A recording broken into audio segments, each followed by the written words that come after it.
Good morning, everyone. Happy first day of spring. Thank you for joining us today on this virtual community lecture focusing on movement disorders, which includes essential tremor and Parkinson's disease. My name is Giselle Tamula. I'm the nurse practitioner at the Pacific Movement Disorder Center under Pacific Neuroscience Institute here at Providence St. John's. We are joined here today by neurology experts Dr. Melita Petrosian and Dr. Jean-Philippe Langevin. Before we get started, I wanted to let everyone know that this is an hour-long presentation.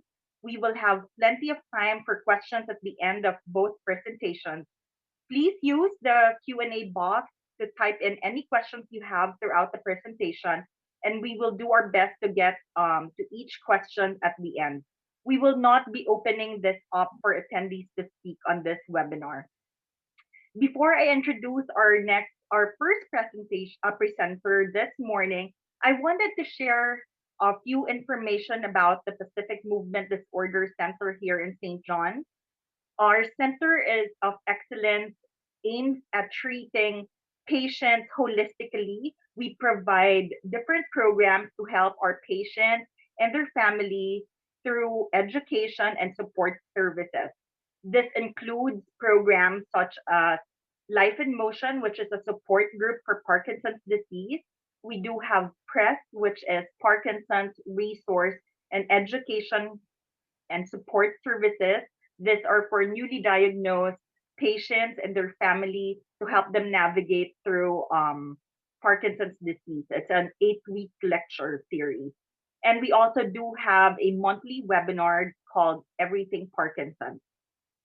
Now, it is my pleasure to introduce our first speaker, Dr. Melita Petrosian.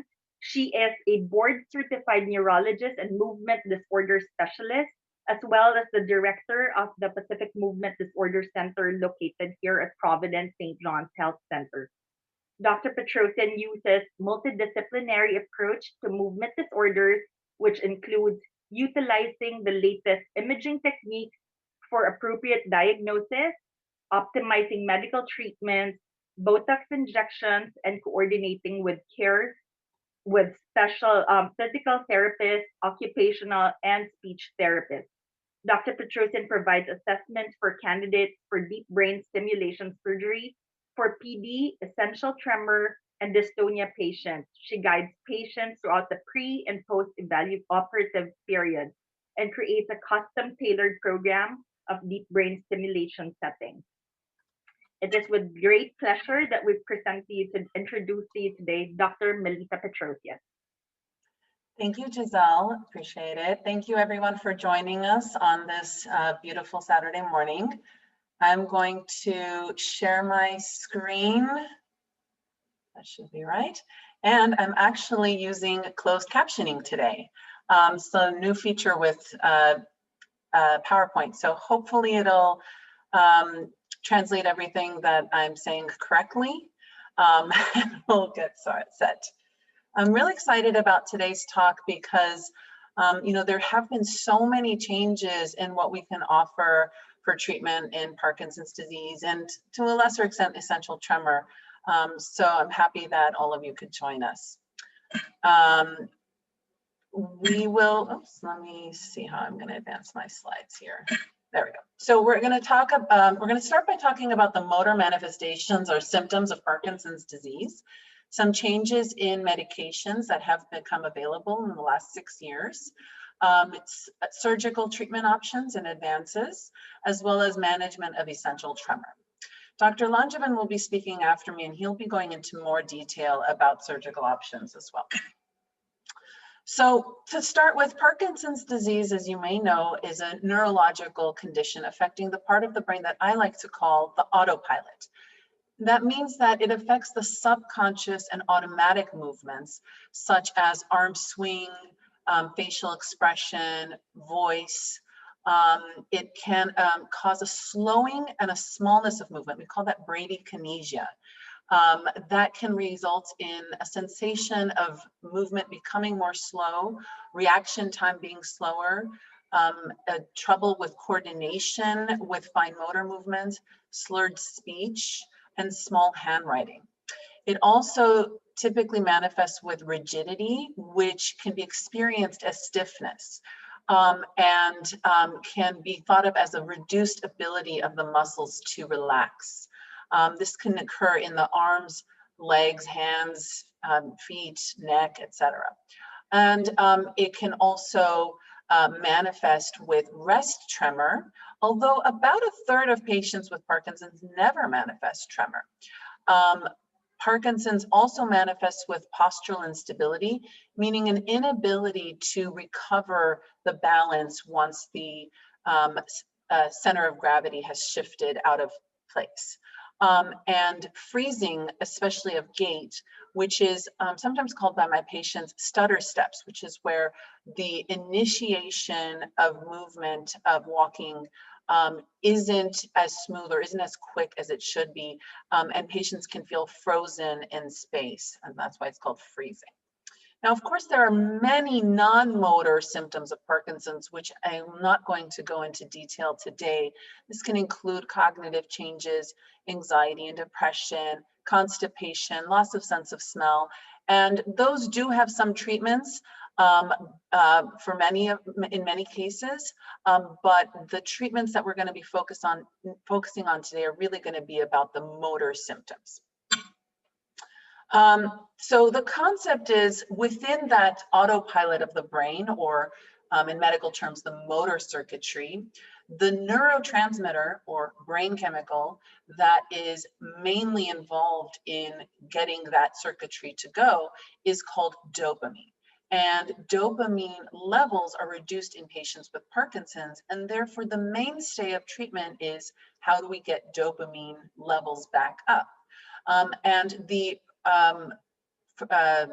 gold standard, most effective, and very not the oldest, but one of the oldest treatments for Parkinson's disease is levodopa. And it is the most effective, so it remains the gold standard today. Levodopa gets converted in the brain into dopamine. Dopamine then gets picked up by what are called dopamine receptors. Dopamine then gets recycled or metabolized, and then the cycle continues. So there are multiple avenues by which we can boost the effect of dopamine. One is to give levodopa itself as a medication. We can't give dopamine directly because dopamine in the bloodstream outside of the brain causes very low blood pressure. So we give the precursor, levodopa, and then it has to get into the brain to get converted into dopamine. That is known as Sinemet when it's given in the form of carbidopa-levodopa. It also has formulations with a different medication called entacapone, called Stalevo, as well as other forms we'll talk about a bit later. Medications that work directly on the dopamine receptors are called dopamine agonists. I like to say these medications are like a different key for the same lock.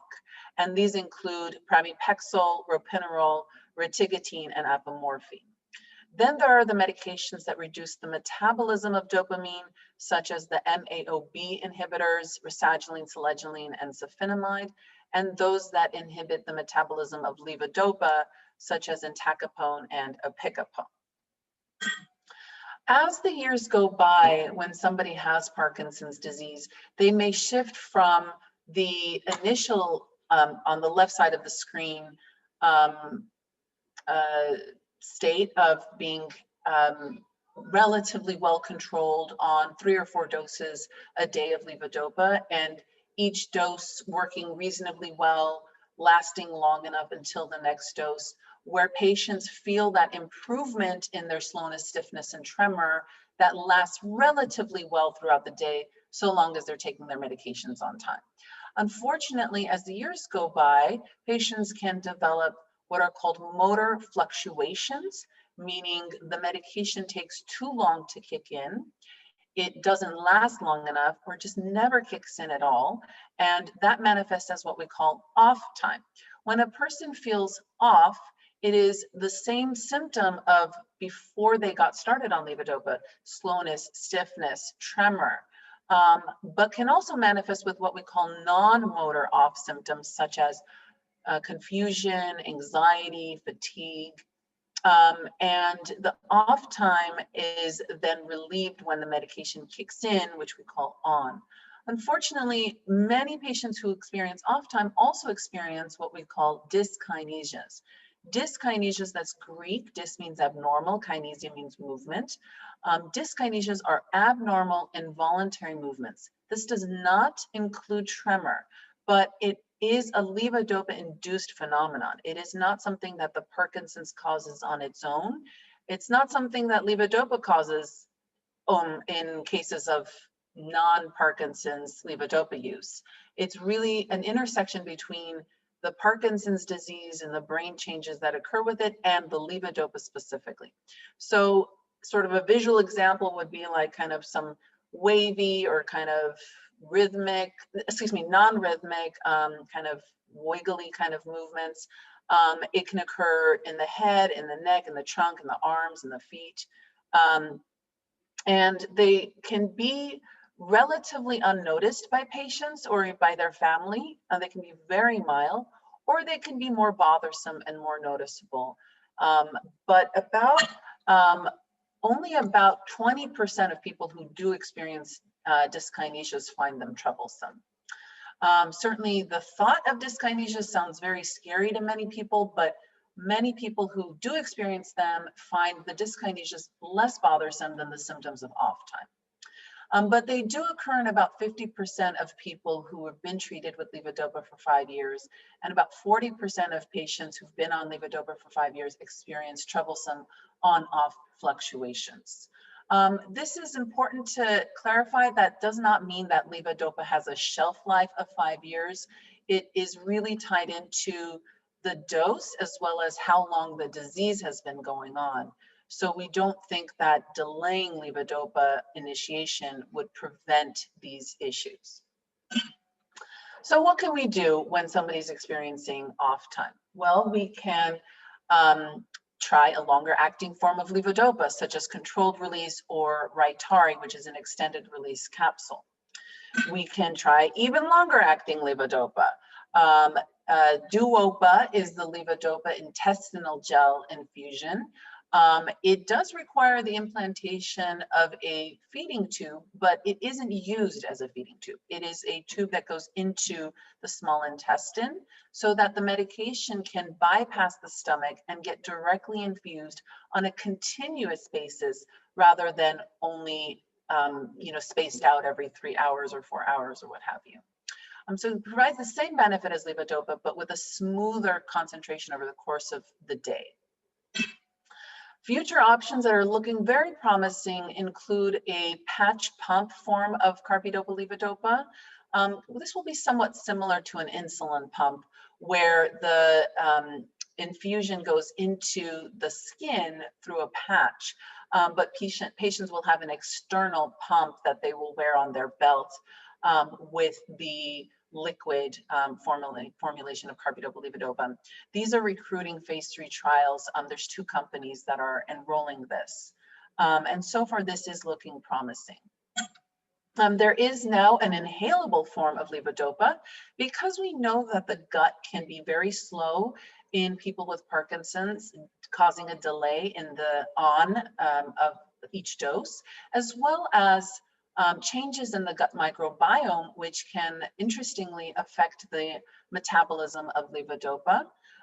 So by bypassing the gut altogether, we can get the levodopa effect to kick in fairly quickly. However, it doesn't last very long. So Invasive, which is the inhalable levodopa, is not a substitute for oral carbidopa levodopa. It is a bridge or a rescue drug, and I prefer to use this for patients who are having unpredictable or sporadic off time, because it doesn't prevent off time, it's just a reaction to it.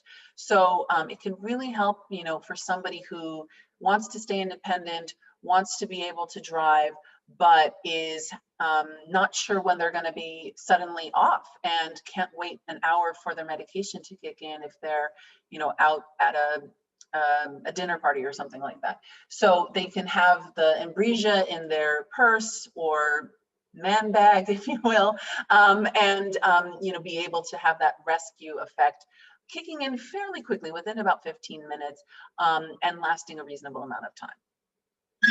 Another rescue drug that is available now is called Kinmobi. It works similar in terms of the idea of it being a rescue, being good for a short period of time and kicking in relatively quickly, and also bypassing the gut by being absorbed sublingually, meaning under the tongue, directly into the blood supply of the blood vessels under the tongue. It is a dopamine agonist called apomorphine. I should clarify that apomorphine, though the name sounds similar, has absolutely nothing to do with morphine. It is not an opiate. It's, as I said, a dopamine agonist, meaning it works on the dopamine receptors.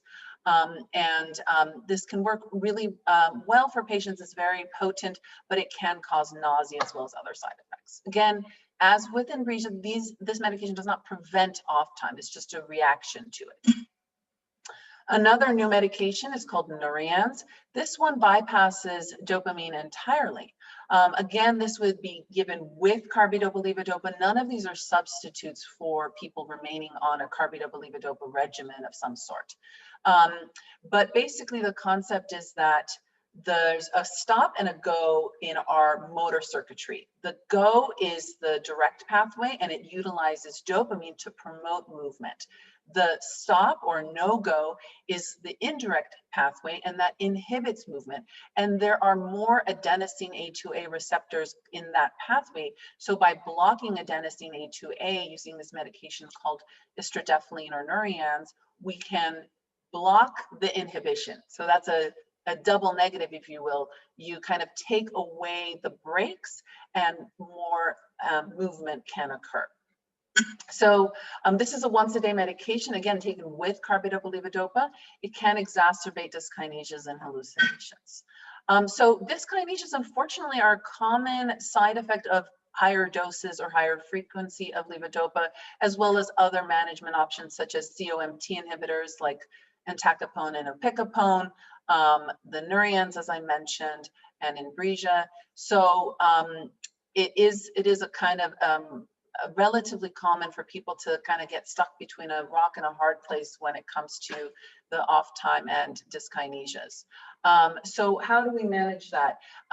We can reduce the levodopa dose, which isn't always feasible, sometimes can be done. We can add a medication called amantadine, the short-acting version of which has been around for many decades, was originally designed as an antiviral medication, interestingly. And there are newer long-acting formulations called Gocovri and Osmolex. This medication is generally well tolerated, although a not small percentage of patients can have trouble with it because of insomnia or hallucinations. So then we may turn to advanced treatment options such as deep brain stimulation surgery.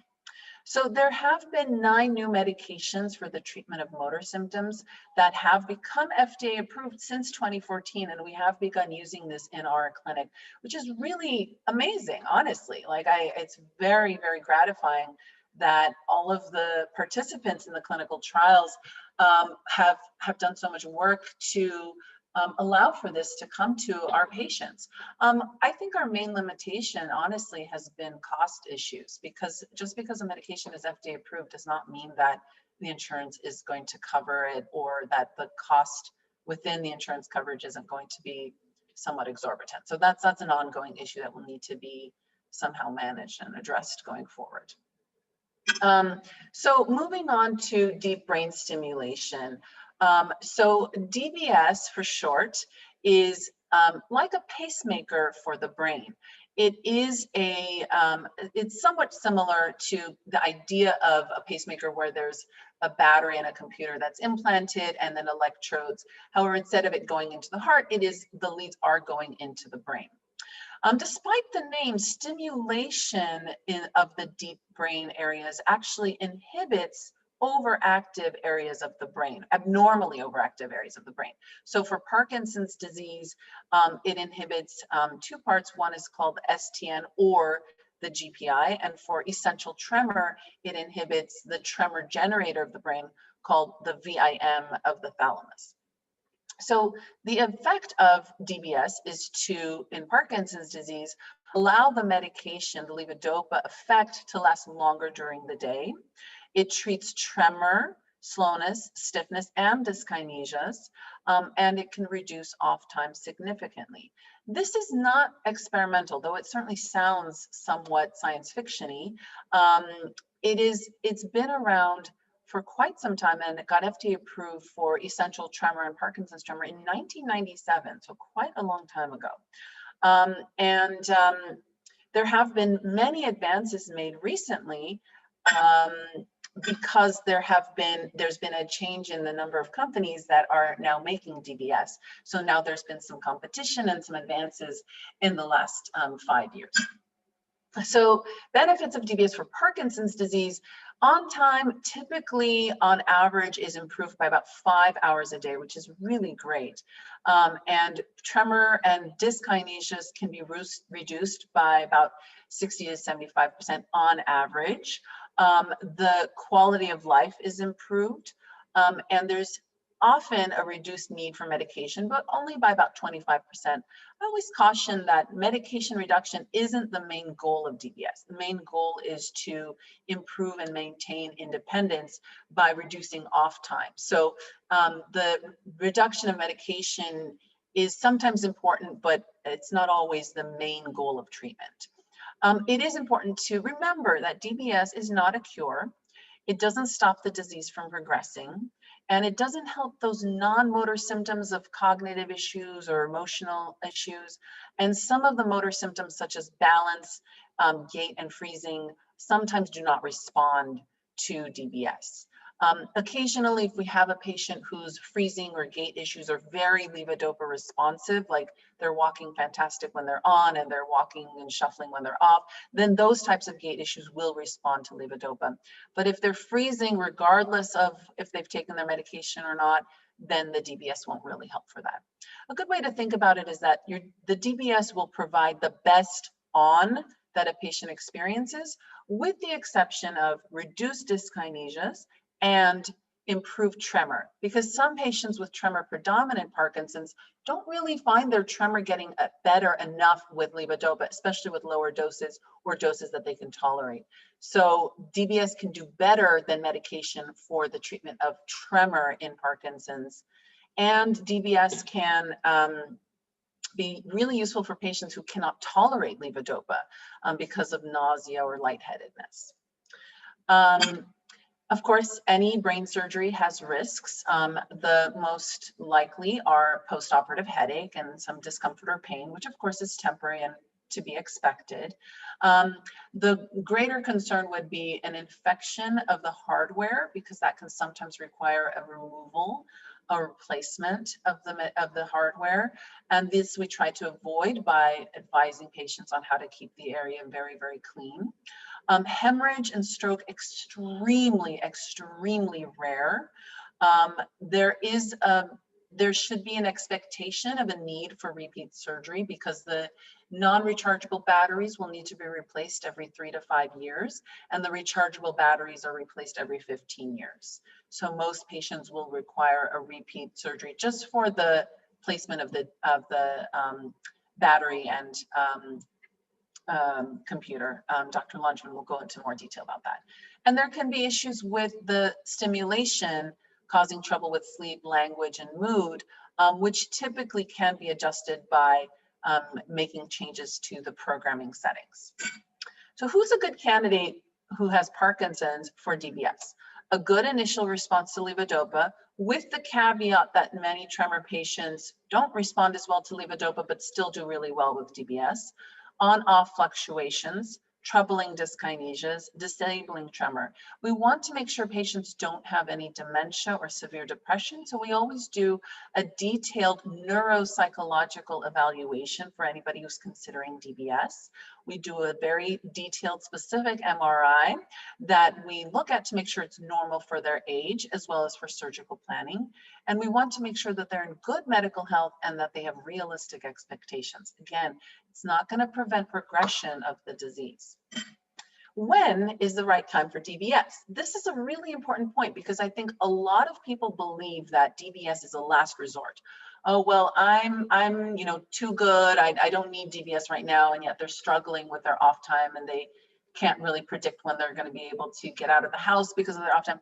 That is the time. That is the time. We don't want people to wait until they're falling all over the place or they have cognitive decline or they're in a really advanced stage of Parkinson's, because A, it's not going to help them as much for those symptoms, and B, it's going to give them much less period of time of the durability of effect. So when we have earlier DBS, we've actually found in a clinical trial that it is superior to medical therapy, even in an early stage, as early as within 4 years of onset of Parkinson's disease, if somebody's having off-time and dyskinesias. Now, if somebody's not having off-time dyskinesia or disabling tremor, doing DBS like right off the bat isn't going to prevent anything, so it's not something that we're recommending at this time. Dr. Langevin is going to go into more detail about some of these updates, but suffice it to say DBS is now available as MRI safe, including for the full body MRI. Many of the platforms are safe for a 1.5 Tesla, which is a lower Tesla magnet. And then the Medtronic, the newest one from Medtronic, is even available for a 3T MRI, which can be really important for patients who require an MRI.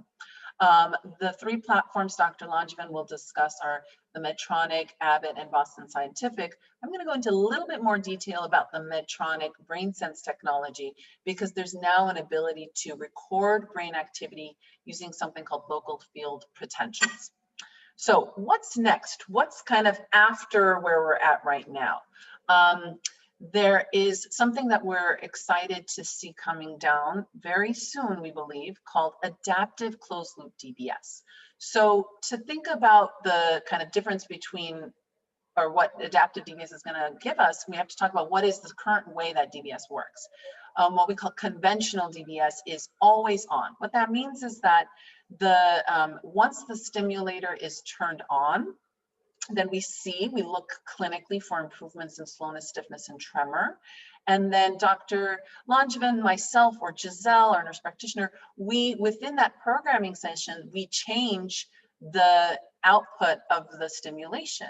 We can adjust the frequency, the amplitude, the pulse width. We can choose different contacts. So we can make a lot of adjustments to make sure that we're stimulating the right area and not stimulating areas that might be causing side effects. And those adjustments are made initially in a 2-hour session, and then every few weeks, and then we find we've tweaked it, we've gotten to a place that's good. And usually those settings will remain stable. And patients can sometimes make adjustments when we allow them to do that with their patient programmer.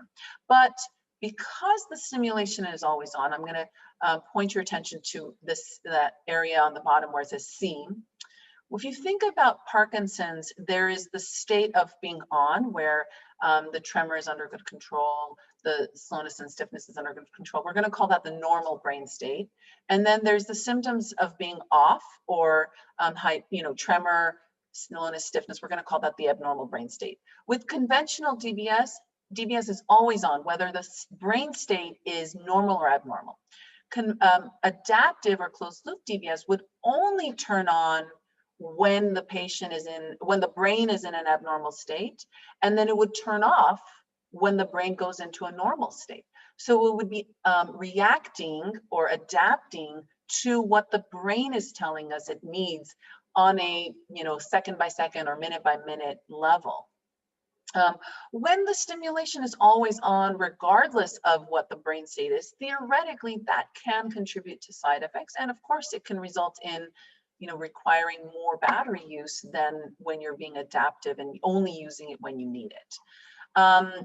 Another analogy I've heard, which I really like, is the idea that if somebody is on a swing, a child is on a swing, and you're pushing that child on the swing, you only want to push the child when the child has come up on the swing towards your hand. If you were pushing the child on the swing while they were all the way in and out of that swing, you'd be wasting your energy and you wouldn't actually be as efficient as you would want to be. So the section B is an illustration of what closed loop DBS is going to look like. you're going to have a biomarker, a way of the brain to tell the sensor whether it's in the normal or quote unquote abnormal brain state. And then that signal will be processed and sent to a programmer, which will then tell the stimulator whether to turn on or off at that time. And then the stimulator will send the electrical signals to the brain. But we're expecting that all of that, the sensor processing, programmer, and stimulators, all going to be within the one unit that's embedded in the chest. So this is another way to think about it. When somebody is just taking medications and they're going on and off, or dyskinesias on and off, their brain state is also changing. We can see that with this brain sense, and it's called beta, the beta state, or the beta range, I should say, of their local field potentials. And now that can directly be measured. So we can see how their beta range is correlating with their symptoms of slowness and stiffness. And so although right now the current state of brain sense that's available is still just continuous, it's not, we're not quite there yet with that adaptive concept. The expectation is that eventually, by being able to sense the beta range and when patients are on or off in their brain, that we will then be able to control the DBS on and off. For right now, what we can do is look at that and try to program towards those ranges. But this is still in that part A section of still being technically conventional DBS. But this is what it'll look like. On the left, you have the patient programmer, and the patient will be able to mark, right now I feel on, right now I feel off, or I'm having dyskinesias now, or I just took medication, or we can even have people mark, I'm exercising right now. And then we can correlate that to the past week. They can sort of keep that log the week before they come and see us. And then we can correlate, we can look in that last week, what was your brain sense telling us about your beta power? And how does that beta power correlate with when you're on and off? So this is really going to make a change with how we program patients going forward. Finally, a bit about essential tremor. Unfortunately, there haven't been any new medications, either FDA approved or, on an off-label basis found to be consistently effective. So we're still with the same first-line therapies of propranolol and primidone, which do help for many patients, but of course there's really a large percentage, unfortunately, of essential tremor patients who cannot tolerate propranolol or primidone, or just don't find it effective enough, or it becomes less effective as the disease progresses. So DBS, again, has been around for ET, for essential tremor, since 1997, and it's very effective for essential tremor.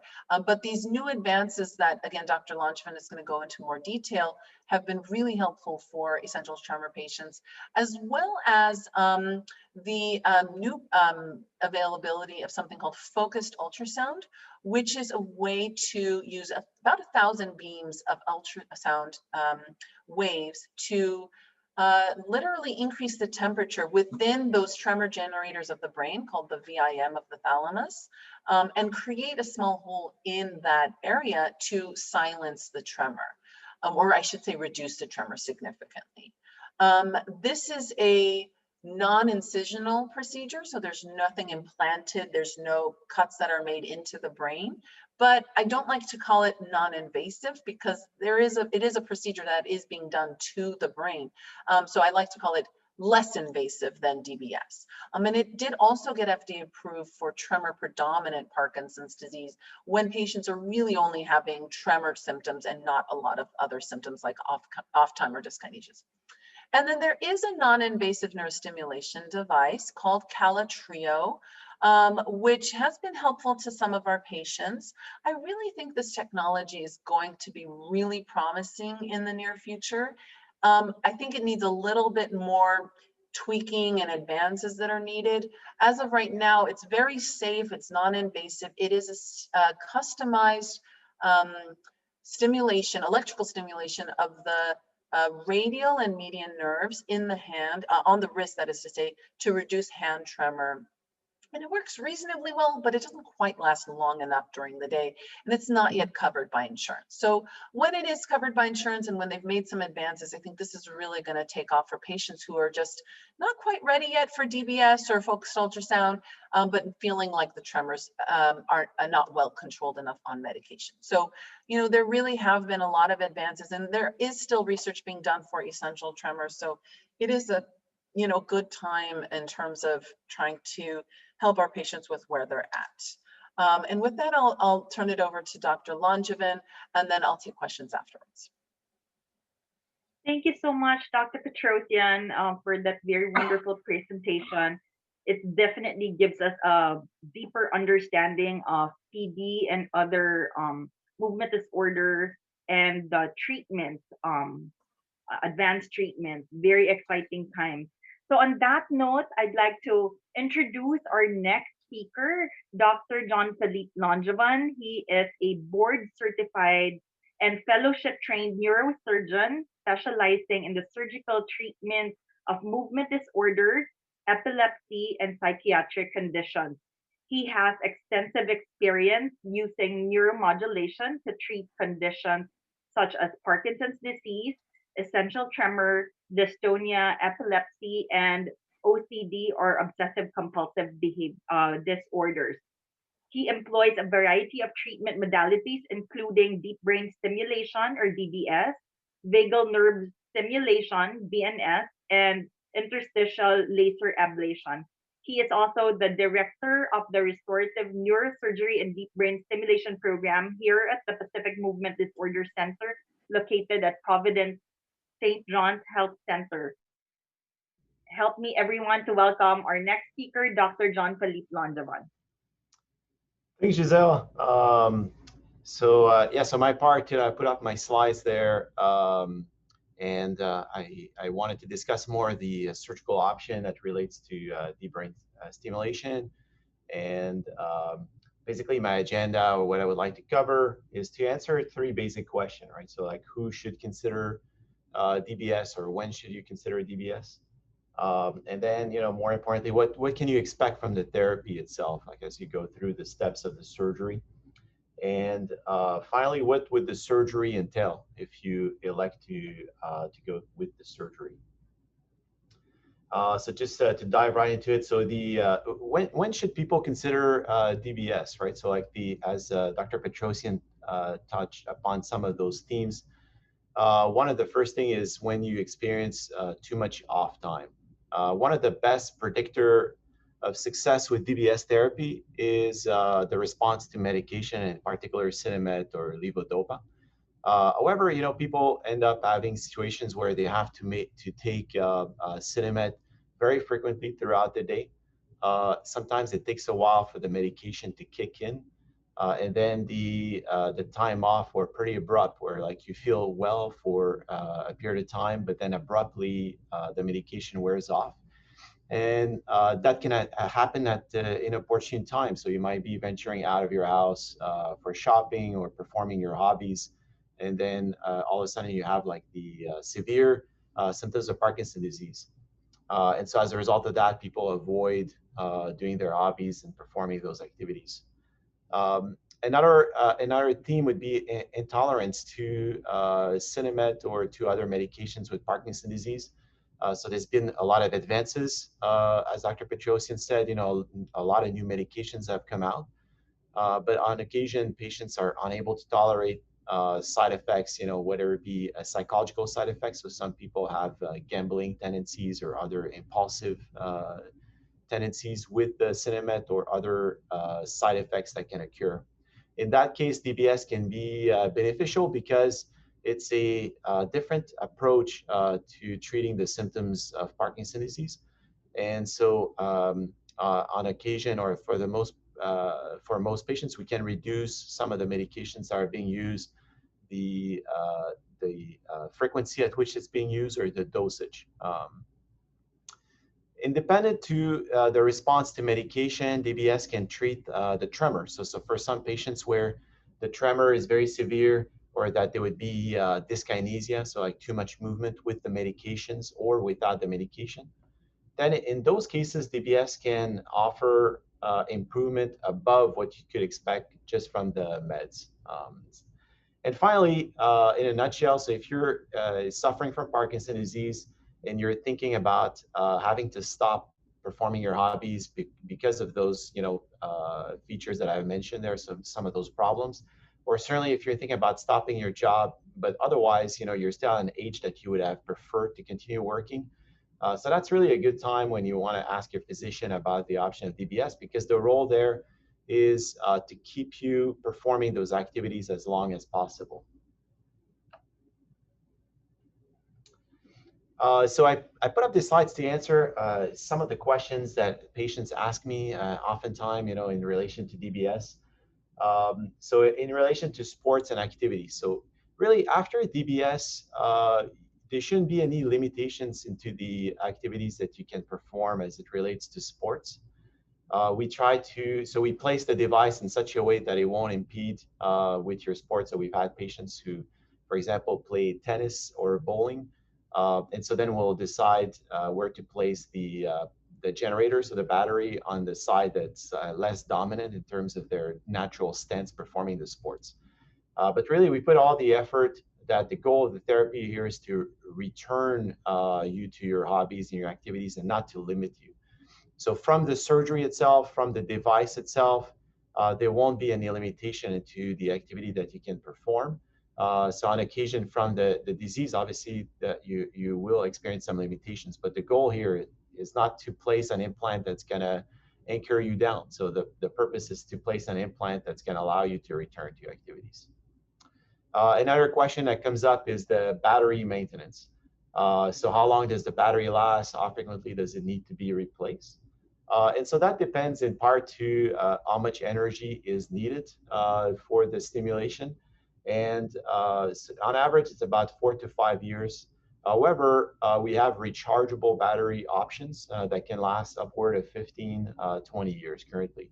So the caveat there is that you have to learn how to charge the battery, but it's a process that's almost similar to charging a cell phone at this point, where you're placing a small disc over the skin, and that device connects wirelessly to the battery and then charges the battery passively. MRIs, and other medical procedures. So you receive a card, pocket card, after the device is implanted. MRIs can be performed now with all the devices, the different companies. However, the technologist or the person, the hospital performing the MRI, needs to be aware that an implant is placed, and they just need to, they will adjust the sequences of MRI so that it can be performed safely. It used to be a contraindication, so you could not have an MRI after DBS, but now you can definitely have MRIs. And so finally, Doc, can I go fly? Can I fly after DBS? Can I travel? How about metal detectors, when I go to the stores? So all those things are fine. As I mentioned, the purpose here is not to anchor you down after the device is implanted. So flying is totally fine. The TSA agents are well aware now of the technology, since they've seen a lot of cardiac pacemaker and a lot of DBS over the years. So you present your card to the TSA agent, and then they avoid swabbing the wand that they have right over the device. But they check out other areas, to make sure that there's no illegal material in your body. In terms of metal detector, the company just recommend to avoid leaning on one side versus the other. But frankly, the device has been shielded now inside the implant material, such that we haven't seen really any interference with the device in, I'd say, about 10 years at this point.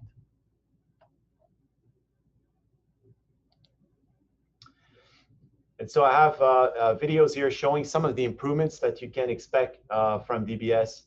So this is a patient prior to undergoing DBS. You can see the slowness of movement, some of the rigidity, and really just basic life function. In this case, getting out of the car to go to a clinic appointment. And then you see the same patient here on the right-hand side. After DBS, where the motion is much more fluid, and then can just go by your activity much faster.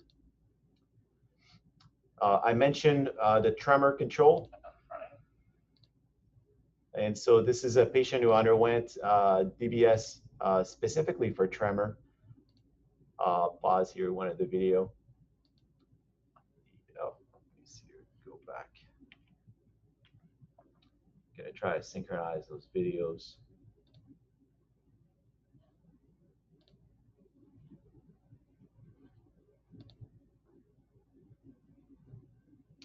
But you can really see here how the therapy can improve on basic tremor. So we just have this patient go through a basic task such as writing. And in this scenario, it's really a therapy that can change people's lives. So we had some patients who are just unable to sign checks, at the end of the month to pay their bills. Or even nowadays, like using a mouse, since most people are using the computers to do those functions. And with DBS, they can resume that. And we've had other patients who say, like, I haven't seen my handwriting in 10 years, and so like all of a sudden they can resume those activities.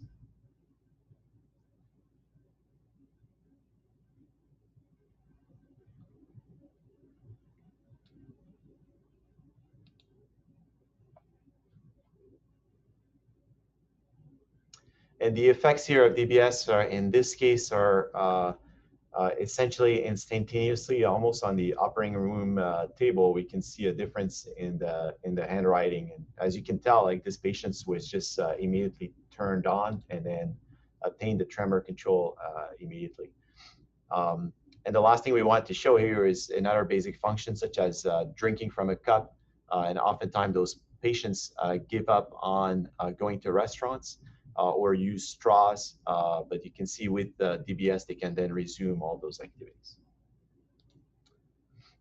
This slide was to stress out our goal to have patients resume all their hobbies, their sports, their activity. And so you see here, one of our patients enjoys surfing, but did not want to go like out there in the ocean with only the medications, because he was concerned that they would basically experience an off time while he was out there. DBS gave him the freedom to do that. On the left side, the patient enjoys skiing in New Mexico, and he couldn't do that because he was afraid that he would start experiencing again some freezing and rigidity up at the top of the slope. So DBS for those patients have allowed them to resume those hobbies, those activities.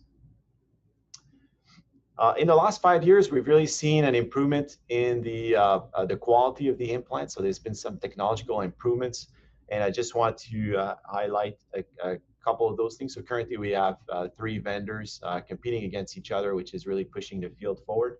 The first one is Medtronic, that came out with BrainSense, and Dr. Petrosian has gone through that in detail. So that's basically, we are now able to record the brain activity, and then we get a report of that brain activity when you come to our office. So you come to Dr. Petrosian's office and essentially can print out the brain activity at the area of the target. And so that brain activity can then translate into understanding whether or not your symptoms were well controlled. And so that's just an added tool for the physicians to understand if we are doing a good job at controlling your symptoms, whether it's with medication or with the DBS. So you can tell us, but also this is like a diary basically that we get from the device. So then we have Infinity from the company Abbott, as well as Versailles from the company Boston Scientific. And those 2 companies created something called directional current.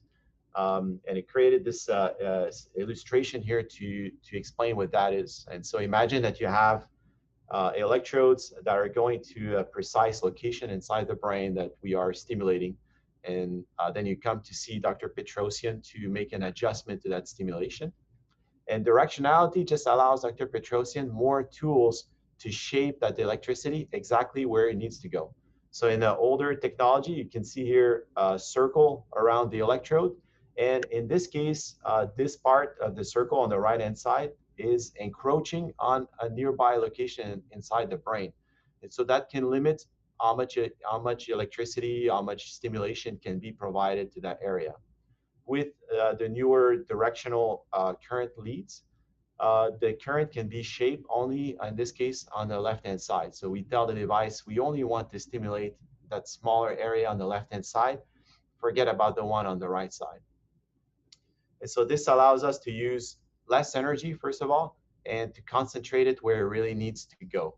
So that you have less side effects and more benefit from the DBS. Symptoms that may not improve with DBS. So typically those are the symptoms that are located in the center of the body, so to speak. So swallowing difficulties, difficulties with the eyelids that might be drooping, problems with cognitive problems. So like if you have planning issues or impulsivity issues, unless those issues are related to medication as a side effect. Same thing with poor balance and falls. So if it's related to rigidity, that can be improved, but there's a lot of symptoms from Parkinson's disease that related to the posture that may not improve even with DBS. In a nutshell, if your symptom is improved with the medication, it will get better also with DBS. In addition to that, if you have a tremor or dyskinesia, those symptoms can be improved in excess to what you get with the medication.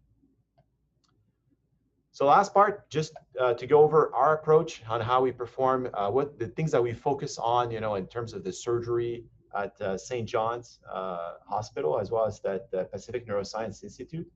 So we really focus on minimally invasive technique, meaning smaller incisions, preservation of hair, the safety of the procedure. So obviously that's one main focus that we have. We make every effort possible to maximize the symptoms improvement after surgery and to enhance recovery so that you can return to your life faster. So in terms of minimally invasive technique, we use a frameless device. So we move away from using a large metallic frame. And so we place small markers on the skull in our clinic under local anesthesia. And so this is a procedure that requires, as you can tell here, just a small amount of hair shaving over 4 spots and the placement of 4 markers with 1 sutures to cover it. And the markers are essentially located on top of the skull. And so that replaces the large metallic frame. During the time when you're waiting for the surgery, after we place the markers, then we plan the surgery. And we have a lot of time, as you can imagine, to plan the surgery and make sure that trajectory where the electrode is going to enter and finish inside the brain is really in a spot that's safe. So that's really how we guarantee safety. Once we plan the trajectory, computer software is essentially generating the device that you see here on the right-hand side. And so this is a custom-made piece that's 3D printed, that it's made only for a single patient, and that replaces that large frame. And so there are 4 legs, and each leg is secured on top of the markers on the day of the surgery. So this is only for the time when we're performing the procedure. And again, patients ask me a lot of time if I have to shave the whole hair. So we try to really minimize the amount of shaving that's required without compromising the risk of infection. And the other thing is, without using the large frame, patient's head is not fixated to the surgical bed. So as you can see here, the head is free on the pillow, basically in the operating room. And that makes a huge difference when we are testing for symptoms improvement during the surgery. Because just yesterday we were doing the procedure, the patient emerged from anesthesia, and from the positioning, he just had a lot of neck pain, so prior neck surgery, and so his neck was stiff. And so without having to use more pain medications, we were able to make some minor adjustment to the neck position by placing a little bit more support and more pillow. And after that, he was fine without medication, so that he was clear with us to perform the physical examination, so we can really focus on making sure we're improving the symptoms with the therapy. People ask me if the device shows, are there any components that you'll see, the electrodes or the wires? So everything is under the skin. So none of those components will appear on the outside of the body. So everything is under the scalp and the skin of the neck, basically. And so this is how we place the generator. So this is performed as an outpatient surgery so that you can resume your life again faster. And again, the component, the final wire it's tunneled under the skin so that there's no components that are visible from the outside. The last step is when you go see Dr. Petrosian back in clinic, and the programming of the device, so the slight adjustment over time are done non-invasively with a wireless iPad or a similar tablet. And that's where the technology has really improved over time. So in conclusion, DBS is a good option if you responded well to medications, but you're experiencing too much off time. And I wanted to stress out that the technology has improved tremendously over 5 years, driven by competition on the market. And finally, us at P&I at St. John's, we're really focused on comfort during surgery and early mobilization with our partners in nursing and physical therapy so that you can resume your life quickly after the procedure. So on that, I'll let Giselle take over. Thank you so much, Dr. Longevan. Definitely a lot of movement and exciting things happening with deep brain stimulation. Thank you so much. We definitely learned a lot today. Before we begin our Q&A, we have a few questions for you. If you could please answer the poll that you will see, it will appear on your screen, and please give us honest feedback. We would really greatly appreciate your feedback. And now, I think it's flashing on your screen now. It will just take a few seconds to answer those questions. And now we will go ahead to answer and begin our Q&A. Please feel free to ask any more questions. We will do our best to get to them. Can I We thank you? have a few more questions on DBS. I'm sorry, Dr. Petrosian, go ahead. Yeah, I just wanted to say two things, which because I realized I forgot to say them earlier. One is that when Dr. Langevin and I are talking about brain sense recording, brain activity, and the local field potentials, I thought it was important to clarify that we're not going to know anybody's thoughts or secrets or any memories or anything interesting like that. It's really just like that picture that I showed where it was squiggly lines essentially. And we're looking at the range of activity that's in a specific frequency, but that's literally all we can see. It's not like, you know, tapping into anything that's too science fiction-y. And the second thing I wanted to clarify, just in case it was unclear, the brain itself does not have any pain receptors. So when Dr. Langevin is doing the procedure and the anesthesiologist lightens the sedation so the patient can awaken after the electrodes have been implanted, the patient isn't feeling anything as the electrodes get advanced within the brain. Also, the feeling of the electrode stimulation, although it is electrical stimulation, it doesn't feel like an electrocution. Nobody will see you glowing. There's no, nothing that's given off or emitted. It sometimes when it's first turned on, people feel a little bit almost like a head rush, like, whoa, okay, I feel it. But the vast majority of the time, people don't feel it at all. All they feel is the symptoms being reduced. So that's because the brain itself doesn't have sensory fibers of the brain to move if the brain is touched or manipulated. Definitely. We have a lot of interesting questions. Dr. JP, there's a question here. What is the current thought of DBS in connection with clinical depression? Well, we haven't seen any. It's not a risk where like after DBS people feel more depressed. So we don't see that typically. The patients feel their mood is improved because their symptoms are more controlled.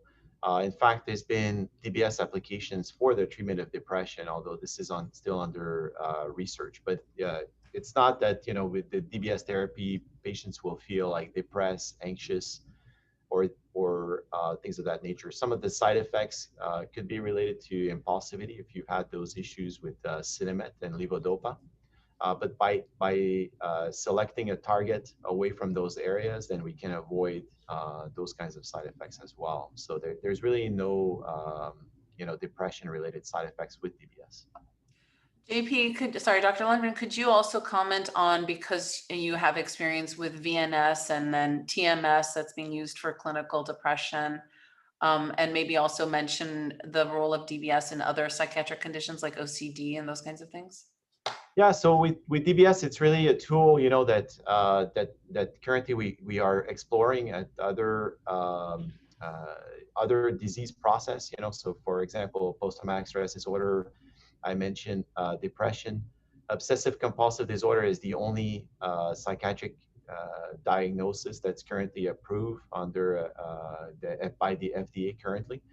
But it depends really on the areas of the brain that we're stimulating. So in the case of Parkinson disease and essential tremor, we're only focused on the motor symptoms. So it shouldn't affect like the mood or the other aspects as such. If you feel like your mood is better, it's most likely related that the symptoms are improved.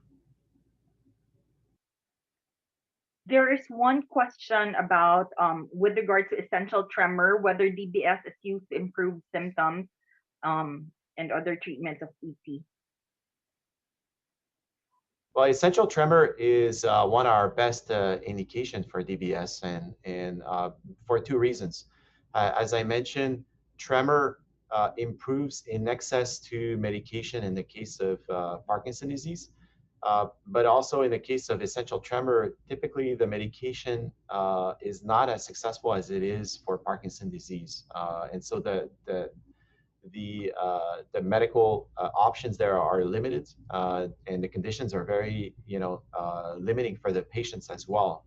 So as Dr. Petrosian mentioned, although the medication is limited, there has also not been that much improvement on the medical side, such that really DBS remains the best option for treatment, where we can improve, tremor in excess of 80–85% for the majority of our patients.